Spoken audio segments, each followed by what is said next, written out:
everyone, welcome back to our channel. Bex here today to do the leap year book tag. This is a new tag that was recently created by Amy of Amy Myers and then Hillary of Melted Books.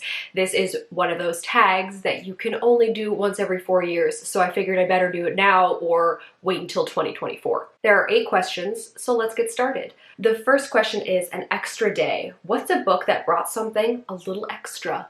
For this, I have chosen Kid Gloves by Lucy Nicely. This is a graphic novel that I read in 2019, and it's one that I've been looking forward to for a while. I've read most, if not all, of Lucy's graphic novel books, and this one was specifically about her experience trying to get pregnant and then having her son. And I thought this would be like a good read, like all of her other reads are, but this one just really hit me hard. And I don't have kids or anything like that, but just the way she told the story and the struggles and the challenges that she faced, doctors not believing things that she was telling them, not listening to her. Because it was the summertime, I was sitting outside, and I just remember feeling very emotional reading this. I wasn't expecting that, and so that little bit, that little something extra, I really felt it with this one. Question number 2 is taking a big leap. What is one book that you are or were afraid to read? For me, I have not read this yet, so I am still afraid of it, and that is 1Q84 by Haruki Murakami. I have owned this baby for 8 years, I think now. Yeah, it was one of those books where it was big and I just saw it sitting in a store and I was like, you know, I kind of want that book. And so I bought it, and I know that he's pretty famous for his sort of magical realism-esqueness, and so I'm not sure exactly how much of that is in here, but I'm a little nervous about it, but I still have it on my shelf because I do want to try and read it, and it's also humongous. I think in a lot of cases it comes in multiple editions, but this is obviously a one-volume version, and I would like to get to it someday, but I'm still very afraid of what this might give me. Question 3 is every 4 years, what is the 4th book that you read this year? The 4th book I read this year was Dead Mountain, The Untold Story of the Dyatlov Pass Incident by Donnie Eicher. This is a nonfiction book about an incident that happened in Russia in the late 1950s about a group of experienced hikers who perished up in the mountains, and there was no reasonable explanation as to why. It didn't seem to be hypothermia or anything like that. And so Donnie, who is, you know, a present day individual, basically goes and retraces the steps of the people who were part of this group to try and figure out what happened to them. It is told in alternating timelines, so you have the story in 1959 of what the hikers are doing, and then you also have the story in like 2012, 2013 of what Donnie's doing, retracing their steps and the research and who he's meeting and whatnot, and it's quite interesting. It's not a big book, but it really can suck you in. I found myself wanting to just really push through the end because I wanted to know what happened, and Donnie does draw a conclusion on this that is not what you're expecting. Question number 4 is 366 days in a year. 3rd shelf, name the 6th book on that shelf. Okay, so conveniently, my 3rd shelf is actually the shelf right here. I have 2 above, so let me twist you a little bit and you can get a better view of what I see. So this is the 6th book, so 1, 2, 3, 4, 5, 6. So the 6th book on the shelf is A Manual for Cleaning Women by Lucia Berlin. This is a book of short stories that by a woman who really didn't get the recognition she deserved in her lifetime. It seems like posthumously people have really been talking about how great her book is, or books are, and this is a compilation of stories of just different experiences. This is one that a lot of people were just kind of talking up, and I really liked the cover of it, so I decided to grab it for myself and see if I liked her as much as everybody else seems to.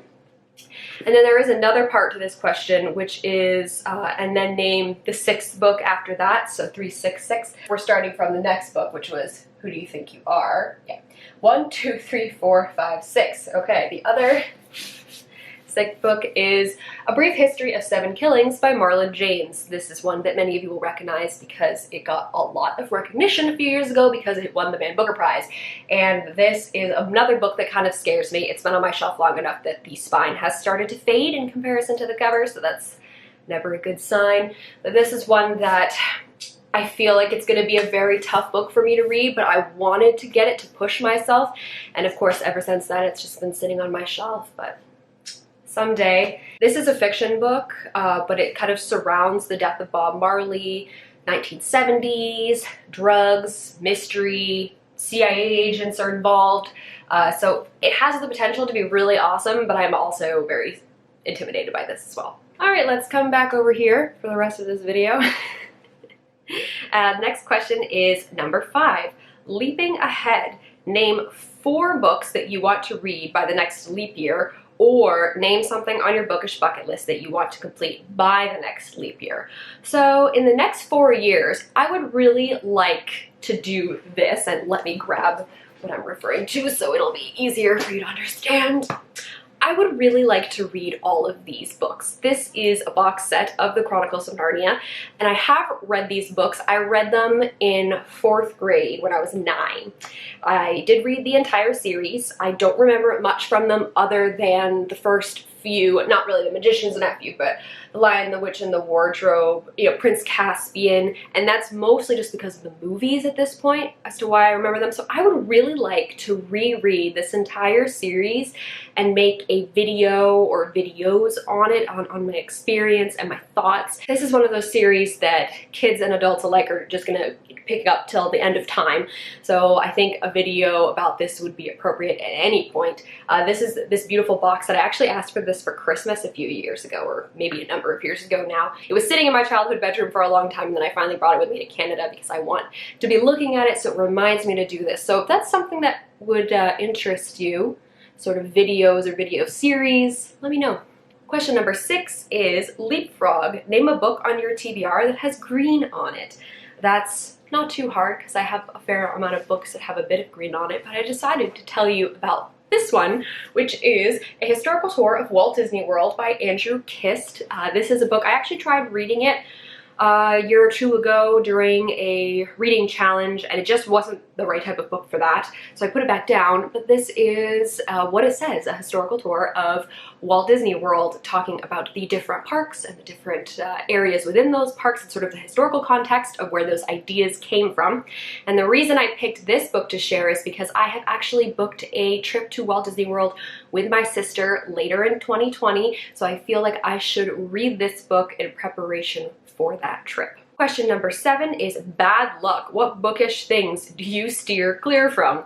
This one I had to think about a bit because there's not much that I really stay away from, in the sense of I refuse to ever read it or go near it. I mean, certain like romance books, not really my thing. I have read romance before though, and I'm not saying that I would never do it again. So I was trying to think of something else because I feel like a lot of people, you know, romance is a pretty obvious answer. So for me, I actually want to say self-help books. I really don't ever read them, and anytime people talk about them and haul them on BookTube, I just sort of go, ugh, like, I don't want to read that. I don't want to read, ugh, gross, you know, whatever. That's so boring. That being said, I do kind of have a self-help book on my shelf right now, which is The Happiness Project by Gretchen Rubin. This is a book that my coworker was getting rid of. She's going to bring it to Goodwill. And I decided to snag it, 1, because it was free, and 2, because I figured I should at least give it a try. I can't remember the last time I read a self-help book. Like, have I even read a self-help book? I can't remember at this point. If it was so long ago that I feel like I should probably give it another try so I can, you know, I stay away from them just because it doesn't really seem like anything I would want to read. A lot of them seem just like, well, okay, no, not for me. But maybe this will be worth it. Question 8 is the final question. It says to tag 4 friends. So the first person I'm going to tag is Les. So she can do this tag if she wants. I'm also going to tag Natalie from Curious Reader. I'm going to tag Rachel from Rachel Ray. And then I'm also going to tag Sarah from Sarah the Dreamer. By the time this tag goes up, they probably won't have a ton of time to do it anyway before the leap year date is upon us, February 29th, but they're welcome to do it if they want. That's it. That's the leap year book tag. Thanks so much to Amy and Hillary for creating this. I will link their channels down below, so please go check them out. Check out their videos. If you have any comments regarding any of the questions and my answers, please leave those in the comment section down below. As always, all of our links are in the down bar. You can go check those out if you feel so inclined. Thank you guys very much for watching, and I'll see you later.